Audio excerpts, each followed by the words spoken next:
नमस्कार दोस्तों, तो क्या चल रहा है आप सभी का। यहाँ हम डिस्कस करने वाले हैं एसएससी सिलेक्शन पोस्ट फेज 8, जिसका कि डॉक्यूमेंट वेरिफिकेशन का डेट रिलीज कर दिया गया है ईस्टर्न रीजन की तरफ से।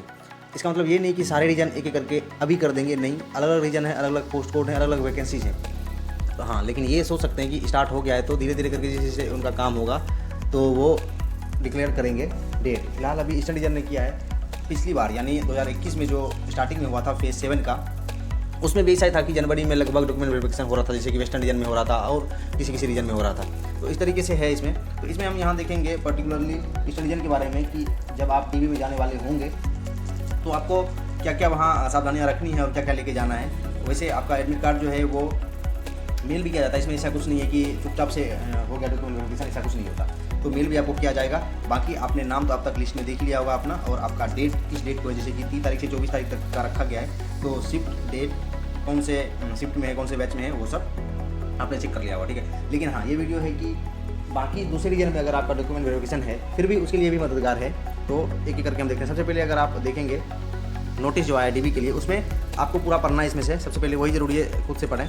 उसमें ज़्यादा इंपॉर्टेंट कुछ लिखा गया नहीं है डिटेल में, वो कुछ जब आपका एडमिट कार्ड आएगा तो एडमिट कार्ड में लिखा हुआ होता है। तो इसमें एक चीज़ ज़रूर है लिखा हुआ कि 4 पासपोर्ट साइज फ़ोटो चाहिए, बाकी सारे डॉक्यूमेंट्स चाहिए जो भी रिलेवेंट डॉक्यूमेंट हैं आपके पोस्ट कोड वाइज, यानी जिसके लिए आप सेलेक्ट हुए हैं, जिसके लिए आपने स्क्रूटनी पास किया है, वो सब लेके जाना है। और एक चीज़ और है इंपॉर्टेंट कि जो डेट टाइम वेन्यू दिया हुआ है वो फाइनल है, चेंज नहीं होगा, उसी पे आपको पहुंचना है। बाद में एक्सक्यूज़ देने से कोई फ़ायदा नहीं होगा, क्या पता वो कुछ दिक्कत करें, इसलिए आपको उसी समय पे पहुंचना है। ये सब तो नॉर्मल बातें हैं। आगे देखिए, ये जो मैंने कटआउट लगा रखा है यहाँ, ये है जैसा कि मैं बता रहा था कि जनवरी मंथ में 2021 में ही स्टार्टिंग में हो रहा था वेस्टर्न रीजन का डॉक्यूमेंट वेरिफिकेशन हो रहा था। तो वही एक एडमिट कार्ड मैंने यहाँ लगा रखा है फ्रंट पेज उसका। इसमें से भी आप पॉज करके पढ़ सकते हैं इसमें से क्या क्या बोला गया है। सब में एक चीज़ तो सेम होता है कि ये डेट फाइनल है, इस पर ही आना है आपको, इसी टाइम पे आना है। चलिए, ये सब तो नॉर्मल बातें हैं।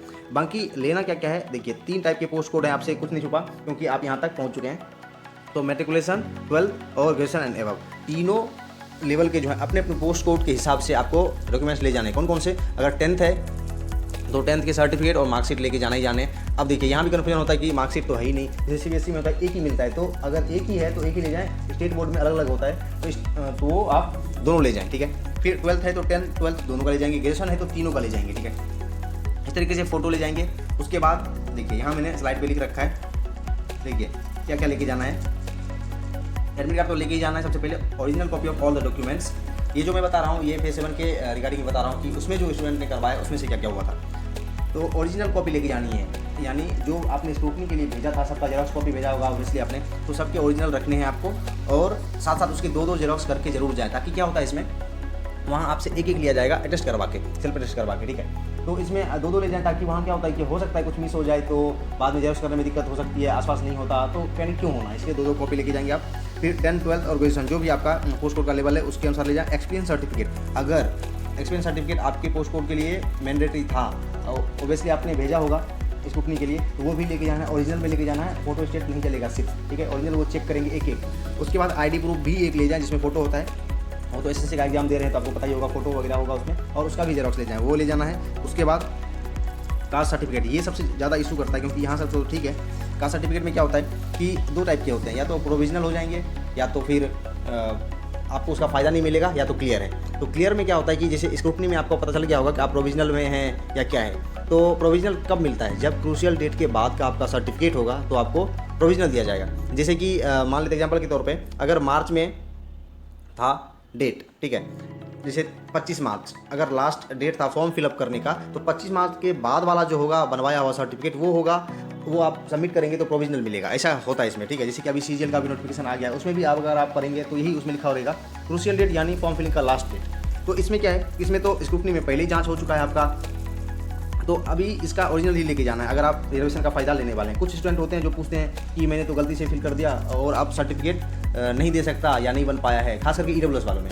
तो इसमें क्या दिक्कत है, इसमें कोई दिक्कत नहीं है, रिजेक्ट वो नहीं कर सकते, ठीक है। अगर ईडब्ल्यूएस से आपने फॉर्म फिल किया है, नहीं भी है, फिर भी क्या करेंगे, वहाँ एक आपसे एप्लीकेशन लिखवाएंगे, जैसा कि हर एक एग्जाम में होता है डीबी के समय एप्लीकेशन लिखवाएंगे कि आपने फॉर्म फिल किया था, गलती आपकी तरफ से है और आपको अनरिजर्व में कंसीडर किया जाए। यहाँ दिक्कत इतनी होगी कि आपको अनरिजर्व का जो है कट ऑफ क्लियर करना पड़ेगा फाइनल मेरिट बनाने के लिए, ठीक है। तो आपको फ़ायदा नहीं मिलने वाला कैटेगरी का अगर आप सर्टिफिकेट प्रोवाइड नहीं कर पाते डॉक्यूमेंट वेरिफिकेशन के समय, और बाद में समय भी नहीं के बराबर दिया जाता क्योंकि सीधा सीधा लिखा जाता, उतना टाइम नहीं होता उनके पास, ठीक है। तो ये सब हो गया। उसके बाद लास्ट में बस मैंने लिखा है कि एक लाइन में अगर समझाया जाए कि आपको क्या लेके जाना है, तो सीधी सी बात है, all the documents that you send at the time of scrutiny में एनवेलप में जो आपने भेजा था जेरॉक्स कॉपी जिस डॉक्यूमेंट्स का, और आप सेलेक्ट हुए हैं, प्रोविजनली एक्सेप्टेड लिस्ट में हैं, इसका मतलब आपका डॉक्यूमेंट सही है उस पोस्ट कोड के लिए, तो सबका ओरिजिनल आपको लेके जाना है और साथ साथ 2 जेरॉक्स कॉपी लेके जाने हैं और आईडी प्रूफ भी लेके जाना है। ठीक है, समय से पहले वहाँ पहुँचें और टिकट वगैरह तो आपने करवा ही लिया होगा, क्योंकि ज़रूरी नहीं है कि ईस्टर्न रीजन का ये है वैकेंसी तो ईस्टर्न रीजन वालों ने ही फिल किया होगा, अलग अलग रीजन से फिल करते हैं। तो इस तरीके से आप जाएँ कि कोई दिक्कत ना हो। ठंड का भी समय है तो इसका भी आप ध्यान जरूर रखेंगे।